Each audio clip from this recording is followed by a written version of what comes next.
ओम श्री भगवत वासुदेवाय नमः। राधे राधे, जय श्री कृष्णा। ज्येष्ठ मास की कथा, अध्याय 17। एकादशी व्रत का महात्म वर्णन। तो चलिए कथा को शुरू करते हैं। कथा को सुनने से पहले स्नान आदि से निवृत्त होकर साफ और स्वच्छ वस्त्र पहनकर श्री हरि विष्णु की पूजा अर्चना करके कथा का श्रवण करिए। तो चलिए कथा शुरू करते हैं। स्कंद जी कहने लगे कि हे ऋषि जी, श्री व्यास जी राजा युधिष्ठिर से कहते हैं कि हे नृप, श्रेष्ठ ज्येष्ठ मास के शुक्ल पक्ष की एकादशी का व्रत कैसे होता है और इसका क्या नाम है। उस दिन मनुष्य निर्जला उपवास कर शंकरा आदि सहित सभी चीज़ों से व्रत को करे और दान करे। दान श्रेष्ठ ब्राह्मणों को देने वाले विष्णु लोक में जाकर आनंद पूर्वक निवास करते हैं। युधिष्ठिर वेद व्यास जी बोले कि हे द्वैपायन, मैंने मानव धर्म और वैदिक धर्म को सुना है, यह सब कृपया वैष्णव धर्म का है, तो आप कृपया करके वैष्णव धर्म को कहिए, मैं वैष्णव धर्म को सुनना चाहता हूँ। व्यास जी कहने लगे कि हे राजन, आपने मानव धर्म और वैष्णव धर्म को सुना है, यह सब कलयुग के अशक्य शक्ति के असाध्य हैं, इसीलिए सुख को करने योग्य, थोड़ा खर्च, अल्प क्लेश और महान फलदायक व्रत है। सो मैं तुमसे कहता हूँ तथा समस्त पुराणों का जो सारभूत है वह मैं तुमसे कहता हूँ। हे राजन, दोनों पक्ष की एकादशी को भोजन नहीं करना चाहिए। जो प्राणी एकादशी को भोजन नहीं करता वह नरक में नहीं जाता। व्यास जी के वचनों को सुनकर भीमसेन कांप गए तथा भयभीत होकर बोले कि हे प्रभु, हे पितामह, मैं असमर्थ हूँ, इस उपवास के विषय में मैं क्या करूँ। महान फलदायक यह एक व्रत मुझसे कहिए।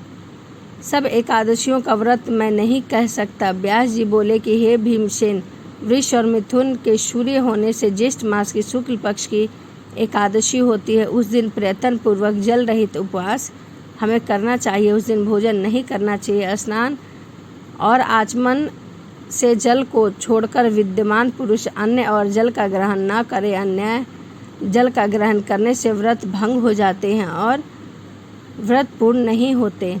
विद्यमान सूर्य उदय से सूर्य उदय तक जल का त्याग करे तो बिना प्यास के एकादशी के व्रत को श्रेष्ठ उत्तम फल माना गया है। फिर द्वादशी के प्रातः काल स्नान आदि करे और ब्राह्मणों को विधि पूर्वक दान करे और स्वर्ण का दान करे।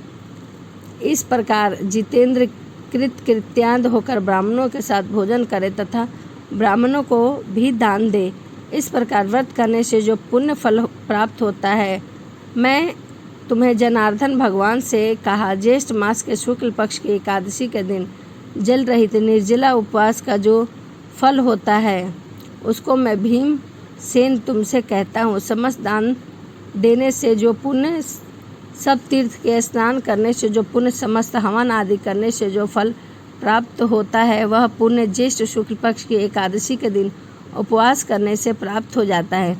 इसीलिए एकादशी का व्रत सर्वश्रेष्ठ माना गया है और एकादशी का व्रत हमें अवश्य करनी चाहिए। हे वृकधर, एक वर्ष के अंदर शुक्ल तथा कृष्ण पक्ष की जितनी एकादशी होती है वह सब उपवास करने योग्य है, इसमें कोई संदेह नहीं है।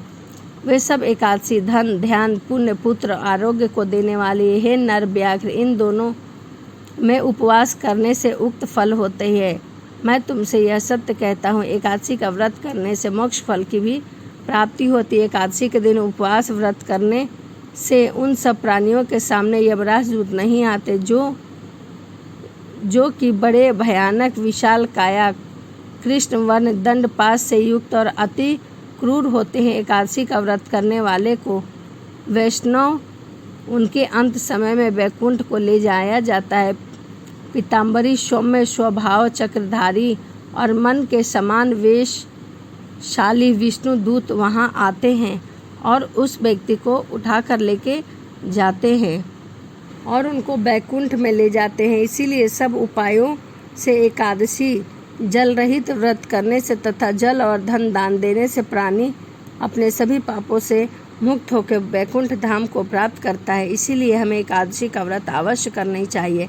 हे नृपश्रेष्ठ, ज्येष्ठ मास के शुक्ल पक्ष की एकादशी को निर्जला उपवास कर अन्न और शर्करा सहित जल पूर्वक घट का दान श्रेष्ठ ब्राह्मणों को देकर प्राणी 3 पापों से छूट जाता है और विष्णु लोक में जाकर विष्णु भगवान के समीप रहकर आनंद पूर्वक निवास करता है।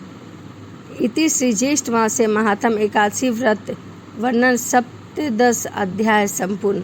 ज्येष्ठ मास की कथा अध्याय 17 यहीं समाप्त होता है।